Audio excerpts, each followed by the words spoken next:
Señores representantes de las comunidades, líderes y lideresas que se movilizaron desde los diferentes lugares de la región, gobernador del Departamento del Norte de Santander, Silvano Serrano, alcalde de la ciudad de San José de Cúcuta, Jairo Tomás Ñáñez Rodríguez, presidente de la Federación Comunal del Norte de Santander, Félix María Rojas Vega,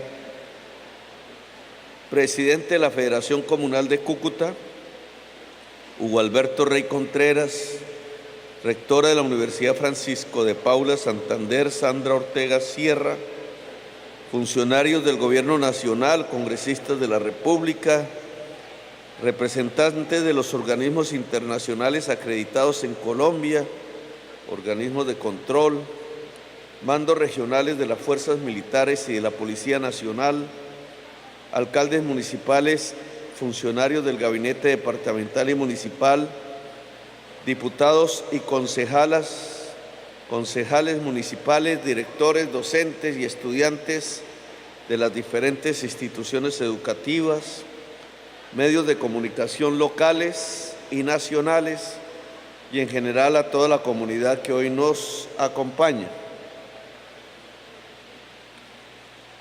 Bien, es larga la lista de necesidades, propuestas, etcétera, que se han hecho aquí por los diversos delegados, representantes de Acción Comunal, jóvenes, unos no tan jóvenes. Algunos temas tienen que ver más con el resorte municipal y departamental, otros con el nacional. Es cierto que hemos definido como una de las rutas para la ejecución del plan del Gobierno Nacional la colaboración y la contratación y la participación de la Acción Comunal en Colombia. No es la única organización popular, como todos sabemos. Si uno se ubica en territorios indígenas es una, si en territorios afros es otra. Hay una diversidad de organizaciones de la mujer, de la juventud, deportivas, culturales, etcétera.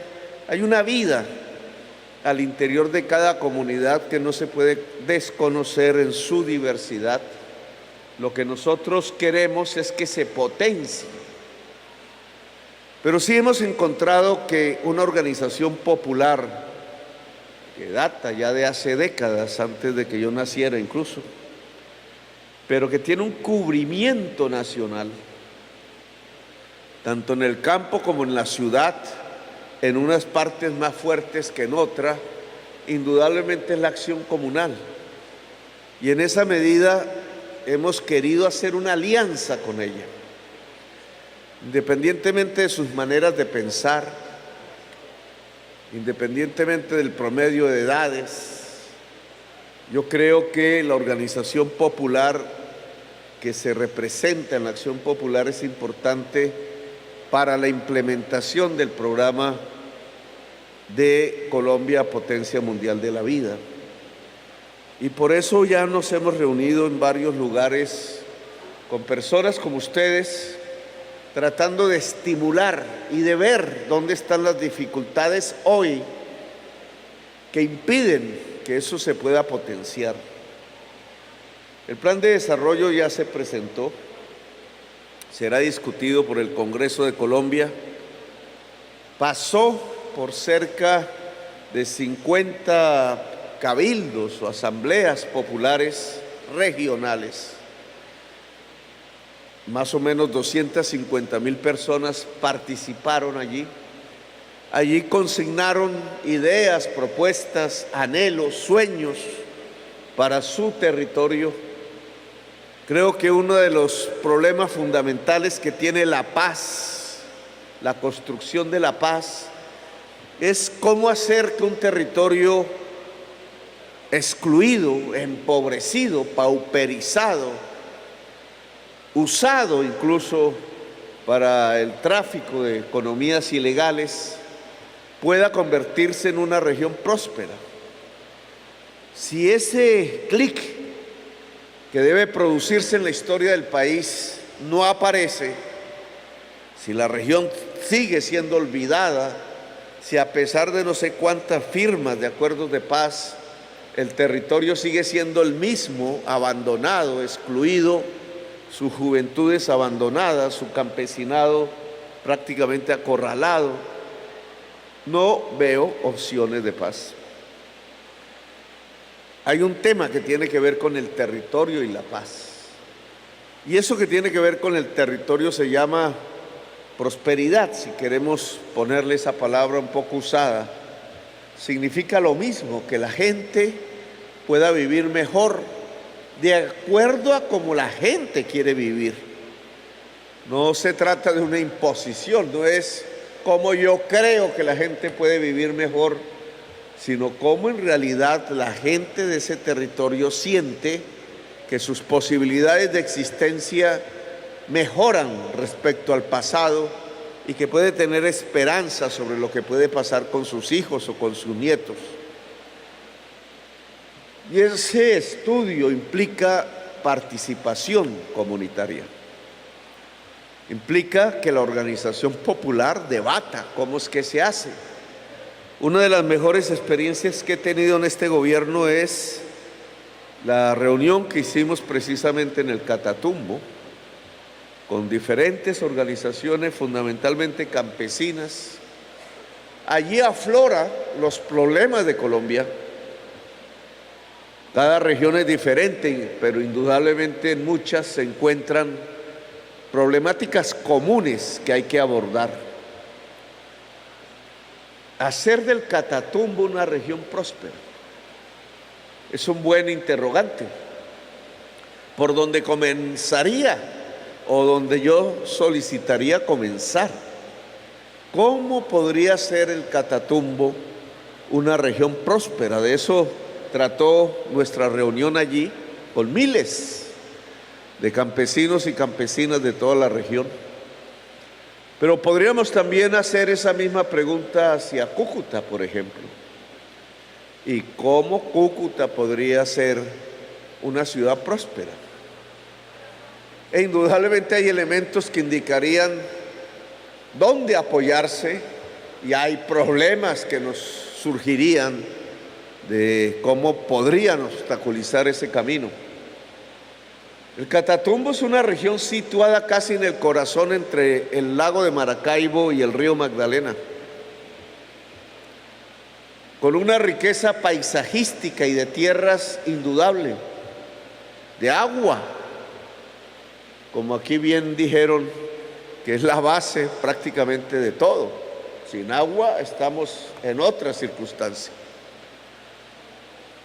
¿Por qué entonces en una región así, estratégicamente situada, muy cerca al mar y muy cerca a nuestro río grande de la patria, que también sale al mar, en un punto intermedio que uno baja de Ocaña y está entre Bogotá y la costa? ¿Cómo podría haber sido empobrecida esa región? Realmente está en un punto estratégico. Sin embargo, es una región olvidada. Y yo diría, me atrevo a decirlo, puedo equivocarme, que esa región ha sido olvidada porque era una región mayoritariamente habitada por indígenas y por campesinos y campesinas.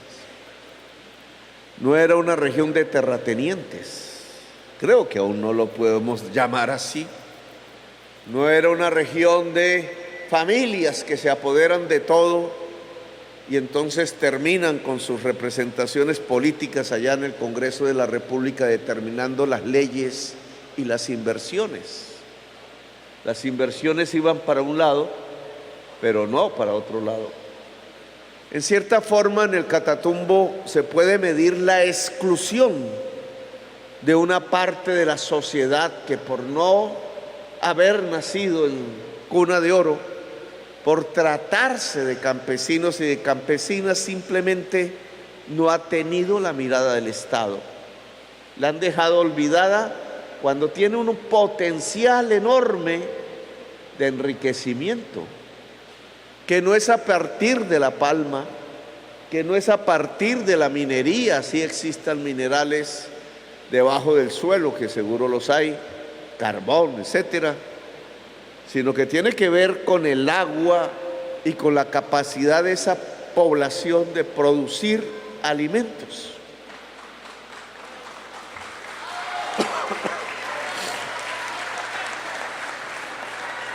Y es aquí donde tendríamos que mirar como gobierno nacional entonces el quehacer hacia esa región concreta, por ejemplo.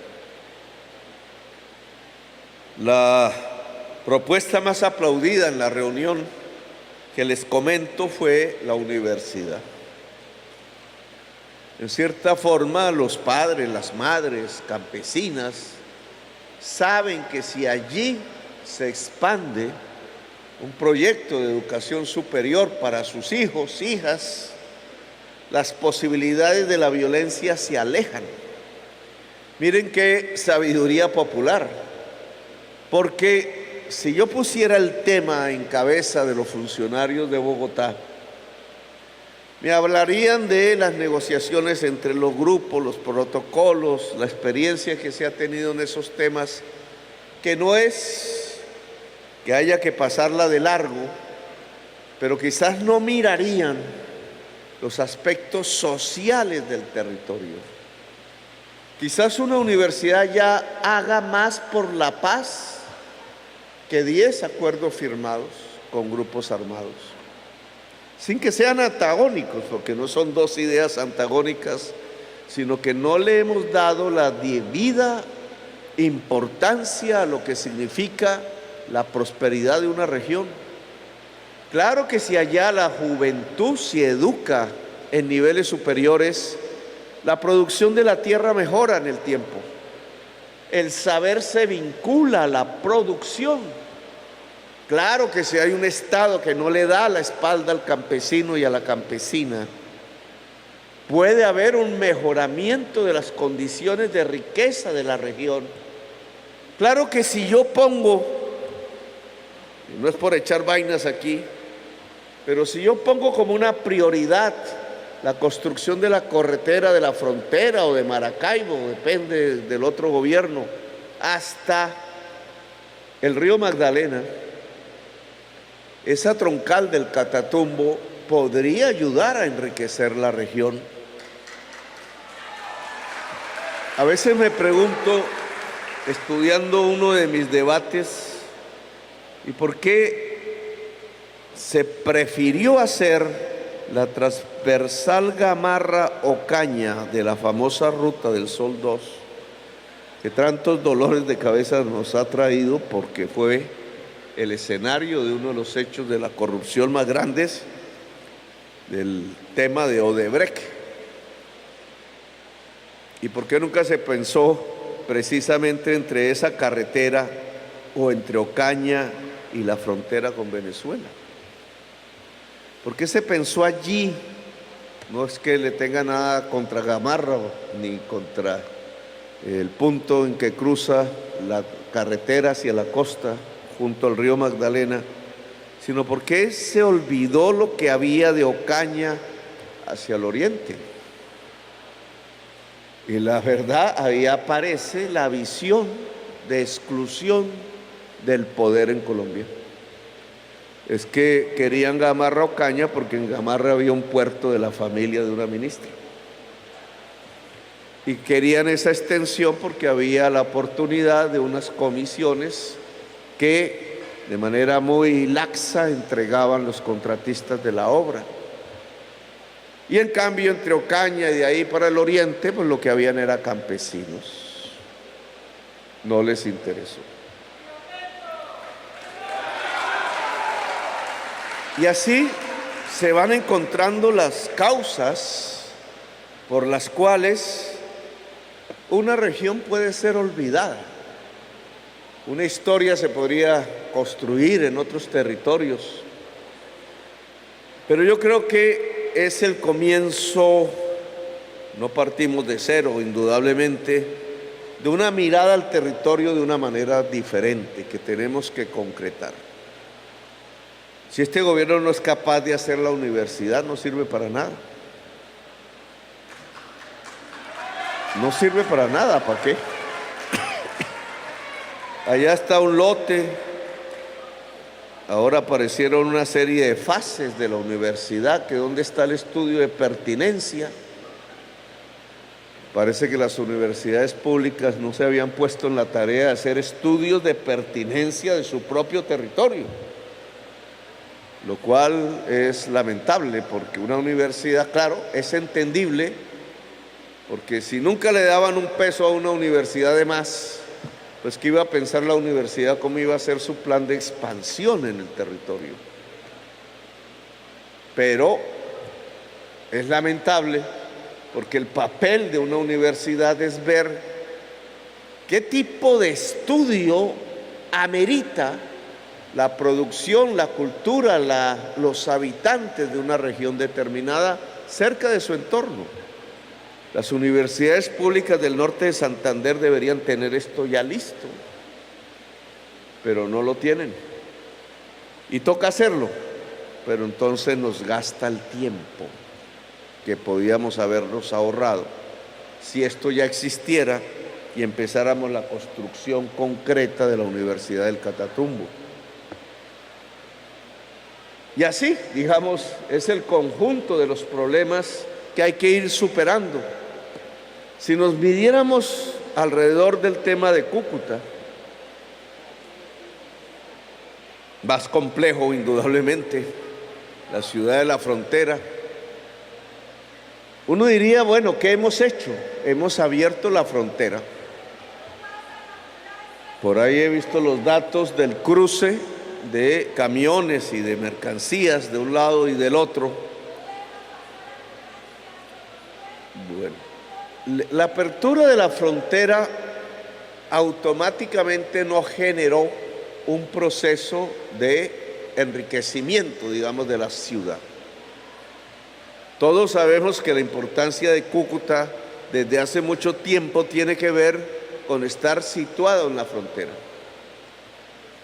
Pero esa frontera se ha visto más como un punto de traspaso, como ver el paso de camiones, no como una oportunidad productiva en la misma ciudad de Cúcuta. Esa falta de perspectiva en la ciudad ha hecho que quienes sí usan comercial y económicamente desde el territorio, la frontera, no sea la economía legal, sino sea la economía ilegal. De hecho, aún hoy, buena parte de los cruces de camiones y de carga de Colombia hacia Venezuela o viceversa pasa por cruces ilegales, cuidados por funcionarios públicos. Esto es la segunda vez que lo repito. Hay ciertos jefes de instituciones estatales que creen que un presidente habla y que se le puede oír, pero no prestar atención. Y se sigue haciendo lo mismo. Se sigue haciendo lo mismo como si eso no fuese a pasar nada. Y esta es la segunda vez que repito que hay funcionarios públicos colombianos y venezolanos que se están ganando un billete con el transporte, la carga, el comercio ilegal, no porque el contenido sea ilegal, sino porque lo hacen pasar por trochas y por otros lados. Así la ciudad va perdiendo oportunidades que además tendrían que ver, lo dijimos en campaña aquí, con cómo se puede desarrollar la industria en esta región. A partir de la producción de alimentos, sí, puede ser pues sabemos cómo producir alimentos, entonces lo primero que se hace es lo que se sabe. La producción de alimentos indudablemente es la posibilidad, la base, la materia prima de un proceso de industrialización. Y un proceso de industrialización genera riqueza. Que los zapatos, que los textiles, que la agroindustria. Claro que puede ser el eje del desarrollo de la ciudad de Cúcuta, pensando en que es una ciudad, y lo dije también en campaña y parecía un poco extraño para el cachaco bogotano, pero es que Cúcuta es una ciudad de la costa. Uno cree que es una ciudad de los Andes. Y claro, la cultura ha hecho que se mire más a Bucaramanga, que se mire desde Cúcuta más hacia Bogotá. Incluso cuando se coloca en discusión qué vías prioritarias hacemos, generalmente son las que conducen hacia allá. Pero es que Cúcuta está a unos minutos del mar, en el lago de Maracaibo. Y eso podría significar, si no nos metiéramos en peleas y peleas y peleas, podría significar la gran ventaja de la industrialización de la ciudad de Cúcuta. Y hacia allí deberíamos apuntar. Ahora, no hay industrialización sin saber, sin universidad, sin conocimientos. No es simplemente aprender contaduría y derecho, como nos vamos a industrializar. Hay que saber de ingenierías, hay que saber de química, hay que saber de física, de matemáticas, también de arte, porque alguien me sacaría eso en cara fácilmente. Hay que saber de un conjunto de conocimientos que nos permiten un proceso de industrialización. ¿Hasta qué punto el desarrollo del sistema educativo del norte de Santander hoy nos puede garantizar ese conocimiento? Yo he escuchado repetidamente una y otra vez que hay una politización clientelista de la educación superior, que es lo peor que nos podría suceder. Porque si la universidad se usa como caja de ahorro de los paramilitares, de los narcotraficantes, o como lugar básico para conseguir los votos en las próximas elecciones, quedamos en el mundo de la ceguera, porque la universidad no puede ser para eso. La universidad solo sirve para estudiar. Y ojalá para estudiar lo que más se pueda estudiar. Y ojalá la universidad nos sirviera para articularnos con su capacidad de conocimiento a la producción. Entonces yo sí rogaría que hubiera un esfuerzo en el norte de Santander para que la Universidad Pública del Norte de Santander estuviera libre de clientelismos, de presiones políticas, y peor aún, de presiones de grupos ilegales que lo único que hacen es ocultar y cegar la propia capacidad de conocimiento de la sociedad, las capacidades de la sociedad. Voy a hablar un poco más alrededor del tema de la acción comunal, porque a eso vinimos y estamos entre líderes y lideresas populares. Hay una serie de temas. Indudablemente lo que queremos es contratar, que haya una contratación entre el Estado y la acción comunal. Cuando revisamos decretos, papeles existentes, lo que hallamos es que se construyó a partir de los años que han pasado todo un camino de dificultades para que el Estado no pudiera contratar con ninguna organización popular. Todos se construyeron, fue en función, las normas, para contratar el gran contratista. Los mega carteles de la contratación que pululan por todas partes. Al punto, por ejemplo, que un plato de comida en un colegio vecino por acá, público, pues no se contrata ni con las personas que tienen a sus hijos ahí, ni con los campesinos del lugar, sino que se contrata es con alguien que ni vive por aquí y que tiene una bodega como estas, un espacio así de amplio, y es fácil. Entonces el contrato dice: lléveme el platico combinado entre un banano, un yogur, un pedazo de mortadela. Y claro, pues el que hace la mortadela no hace el yogur, el que hace el yogur no tiene el banano.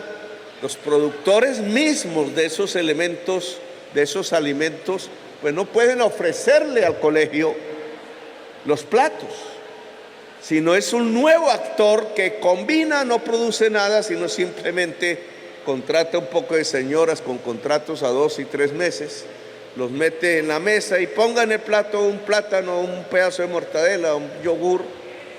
Y ese intermediario, que es amigo del político tradicional, es el que se termina ganando el billete.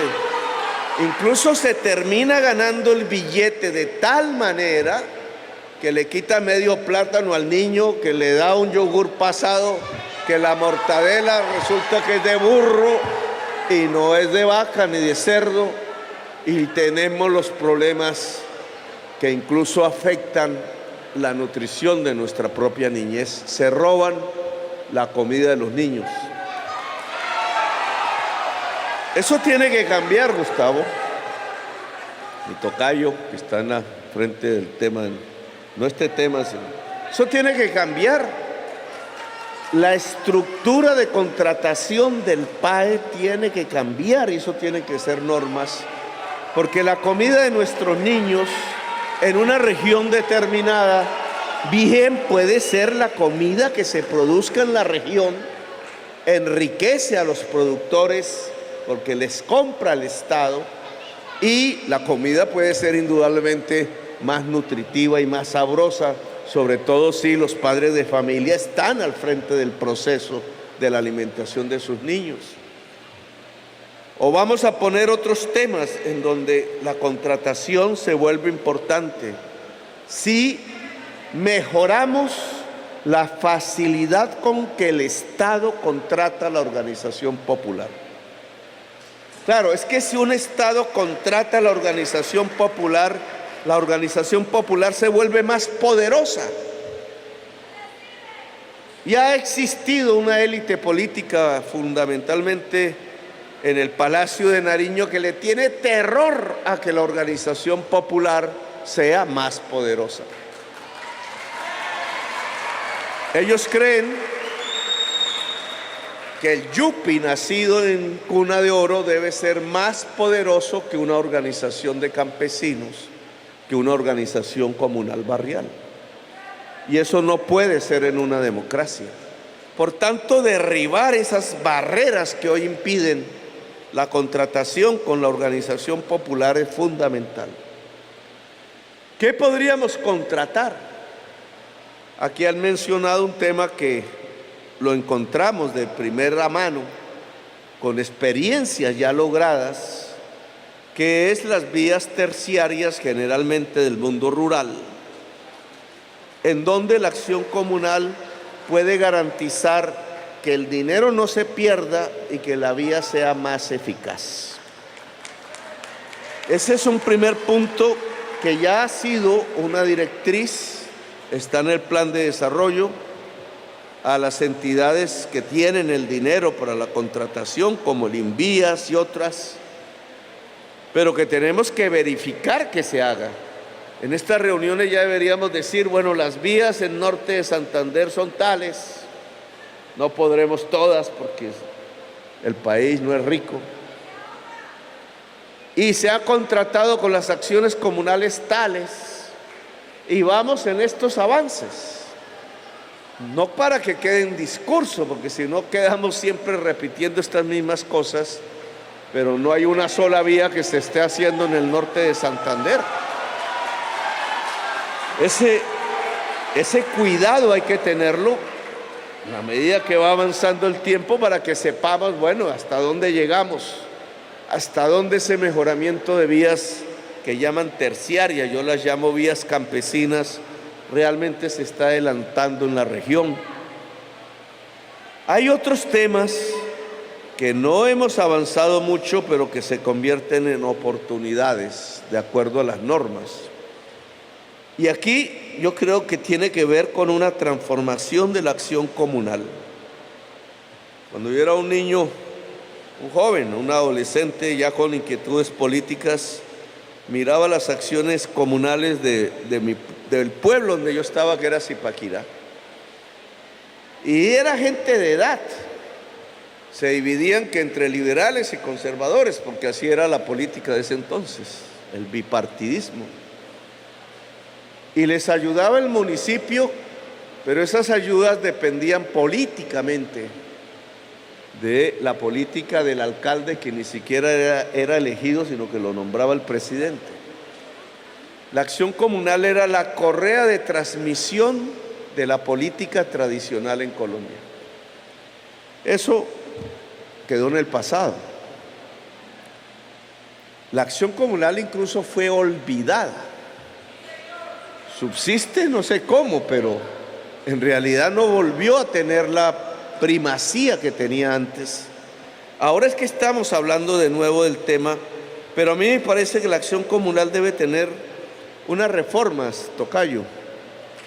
Por ejemplo, los dejo como ideas en borrador. La acción comunal, que tiene una junta, ¿cierto?, unas normas para elegirse, etcétera, siempre tiene un presidente, no sé, fiscal, tesorero. Debería ser la mitad de la junta de mujeres. Ese debería ser un propósito.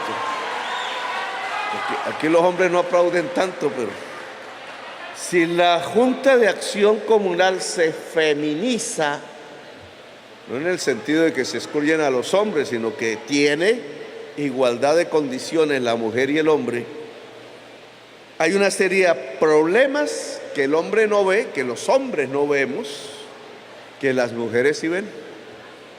Por ejemplo, este tema de la alimentación escolar y otros muchísimos. Cómo se cuidan los niños en el barrio, qué le pasa a los niños en el barrio, qué le pasa a la juventud en el barrio. Y este es otro tema de reforma, en mi opinión. Las juventudes deberían tener ahí hay un avance, sus consejos juveniles interrelacionados con la acción comunal. No para que el viejo vea al joven como una especie de rival enemigo, un poco incógnito porque lo ve en la esquina del parque. Y entonces en general le dice a la policía: oiga, ya hay unos jóvenes en la esquina, quién sabe qué estarán haciendo. Y se forman unas guerras invisibles, sino porque hay que lograr que la fuerza juvenil que hay en el barrio se convierta en una fuerza transformadora de la existencia del barrio. A veces no entendible por la persona que ya está en la altura de los años, porque las generaciones piensan diferente, tienen sentidos de la cultura diferentes, de la estética. A veces a un viejo muy viejo le parece que lo mejor es tener la pared gris, y a un joven le parecería que es mejor tener la pared pintada de muchísimos colores. Y son dos estéticas diferentes, pero que es importante porque en un barrio todas y todos deben participar. Y sobre todo para lo siguiente, porque hay una serie de ámbitos de expansión que podrían ser de la organización popular, que uno cuando ya está ha vivido otros episodios, no alcanza a percibir. Y voy a nombrar dos para tener en cuenta hacia adelante en la contratación del Estado con la acción comunal. Una es la comunidad energética y otras son las comunidades de conectividad. Miren estas palabrejas, esto no existía cuando yo era un adolescente. ¿Qué es una comunidad energética? Depende de donde nos ubiquemos. Pero yo perfectamente, si hubiera sido el alcalde de esta ciudad en los tiempos en que se hizo este coliseo, no sé quién sería el alcalde, dependiendo dónde se haga, en todas partes, pero esto podría ser de paneles solares y esto podría generar electricidad. En Colombia solo hay 6 grandes generadores de electricidad. Es un oligopolio, no es una libre competencia. Cuando hay tan pocos, tienen la capacidad de manipular el precio. Y por eso muchas de las quejas de la sociedad colombiana es qué tan alto el precio del servicio público de energía. Pues es por eso. Si esta ciudad de sol, por ejemplo, muchísimas gentes podrían generar energía eléctrica a partir del sol. Si esta ciudad de vientos, muchísimas personas podrían generar energía eléctrica a partir del viento. Si hubiese mucha agua, pues se podría generar energía eléctrica a partir del agua. Si solo pensamos en el sol, millones de personas y de familias en Colombia podrían generar energía eléctrica. Eso se podría organizar en un barrio, ¿cierto? ¿Cómo es la venta de paneles solares? ¿Dónde habría empresas para instalarlas? ¿Cómo los mantenemos? ¿Cómo haríamos para que hubiera unas facilidades, igual que uno piensa en pavimentar una calle, igual unas facilidades para colocar paneles solares en los tejados? ¿Cómo se cuidan? Pero tendríamos entonces una comunidad generando energía eléctrica. ¿Y eso qué significa? Un billete que llega a la comunidad todos los días, dependiendo de la zona. ¿Por qué la acción comunal no puede organizar eso? Claro, hay que aprender de energías limpias, hay que aprender del tema del panel solar, no necesariamente ser un técnico, sino cómo se usa. Pero igual que sabemos usar estos cacharros, que hace 30 años no teníamos ni idea cómo era, pero igual que podemos usar estos cacharros de la tecnología de hoy, podemos usar los cacharros que nos permiten con la tecnología de hoy generar energías limpias. Aquí la juventud podría jugar un papel importante. Porque una comunidad que genere energías limpias es una comunidad que está ayudando a salvar la vida en el planeta. Al mismo tiempo que genera ingresos para sí. Aquí hablaron de, bueno, cómo conseguir una plata para una acción comunal o una plata para muchas cosas. Pues hay una oportunidad si se rompe el oligopolio de la generación eléctrica en Colombia, a partir de la imperiosa necesidad de expandir la energía limpia en el país y en el mundo. Esto que estoy hablando no es capricho mío, esto se hace en Alemania, en España, en Francia, esto se hace en los Estados Unidos. Solo que aquí las normas que se han construido en la CREC no permite con facilidad hacerlo. Pues hagámoslo. Yo digo, hagámoslo, alistemos la acción comunal para que en la mayor parte del país, donde hay mucho sol, podamos construir las comunidades energéticas. Y hay otro tema, y termino, que son las comunidades de conectividad. Aquí también convocaría a los jóvenes en el barrio, a esos mismos que aquí el compañero que habló llamó, que en su mayoría ni estudio ni trabajo, en la olla y perseguidos incluso. Todo joven hoy sabe cómo manejar esto. Sabe cómo es el video, lo pone uno a cacharrear y uno queda loco. Sabe más que uno en el manejo del audiovisual, de todo lo que es la tecnología contemporánea. Bueno, todos estos cacharros sean estos, sean de mesa, usan internet. Se conectan. Todos eso lo sabemos nosotros. Si mi celular no está conectado, ¿cierto?, al operador o al wifi aquí, me sirve para tres cosas.